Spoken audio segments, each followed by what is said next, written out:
இன்றைய தலைப்பு செய்திகள் சற்று முன் வெளியிடப்பட்ட ஒரு உண்மை சம்பவத்தை பற்றி தான் நம்ம இந்த ஒரு வீடியோவில் முழுமைக்கும் காணப்போகிறோம்.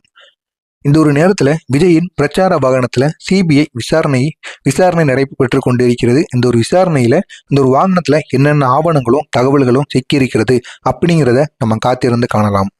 முதலாவதாக சிபிஐ கரூர்ல வைத்து டிவிக்கு பிரச்சார நிகழ்ச்சி சம்பவத்தை அதன் தொடர்பாக தீவிரமாக விசாரணையானது இந்த ஒரு நேரத்தில் நடத்தி கொண்டு வந்து கொண்டிருக்கிறார்கள். அதனுடைய ஒரு பகுதியாக முதலாவதாக விஜயின் பிரச்சார வாகனம் இருக்கிறது அல்லவா, அதை சிபிஐ அதிகாரிகள் பறிமுதலும் செஞ்சிட்டாங்க. அது மட்டும் இல்லாமல் அது ஆய்வுக்கும் இந்த ஒரு நேரத்தில் எடுத்துக்கொள்ளப்பட்டது.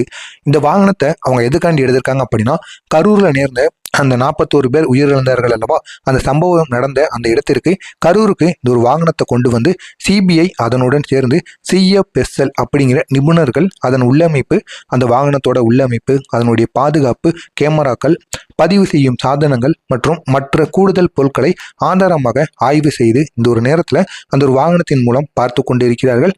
விசாரணையில் வாகனத்தில் உள்ள சிசிடிவி கேமராக்கள், அவற்றின் நிலை, தரம் மற்றும் பதிவுகள் போன்றவற்றை கவனமாக சரிபார்க்கப்பட்டு வந்து கொண்டிருப்பதாகவும் கூறிக்கொண்டிருக்கிறார்கள்.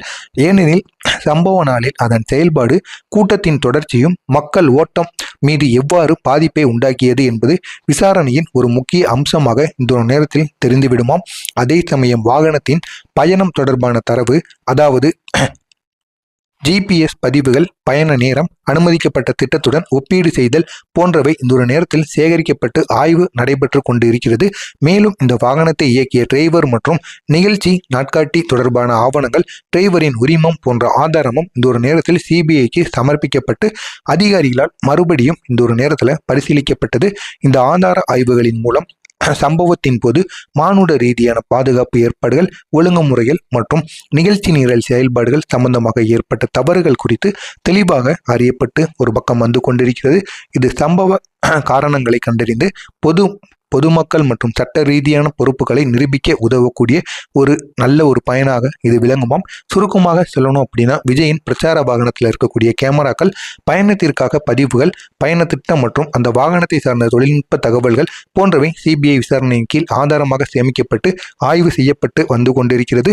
மேலும் இது கரூர் நெரிசல் சம்பவத்தில் உண்மையான காரணங்கள் மற்றும் பொறுப்புகளை கண்டுபிடிப்பதில் முக்கிய பங்கு வகிப்பதற்காக மட்டுமே இந்த ஒரு வாகனமானது இந்த ஒரு நேரத்தில் பரிசீலனைக்காக எடுத்துக்கொள்ள சிபிஐ அவர்கள் எடுத்துக்கொண்டிருக்கிறாங்க.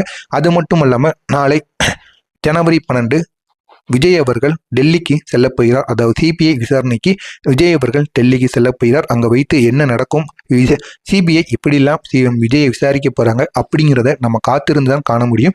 நம்ம காத்திருந்து காணலாம் விஜய்க்கு என்ன ஒரு நிலைமை ஏற்பட போகிறது, இதனால் என்னென்ன பிரச்சனைகள் கண்டிப்பாக வரும் அப்படிங்கிறத நம்ம காத்திருந்து காணலாம். மறக்காமல் நம்மளுடைய அரசியல் சேனலுக்கு நீங்கள் புதிய பார்வையாளராக இருப்பின் மறக்காமல் நம்மளுடைய அரசியல் சேனலை சப்ஸ்கிரைப் செய்து வைத்துக் கொள்ளுங்கள்.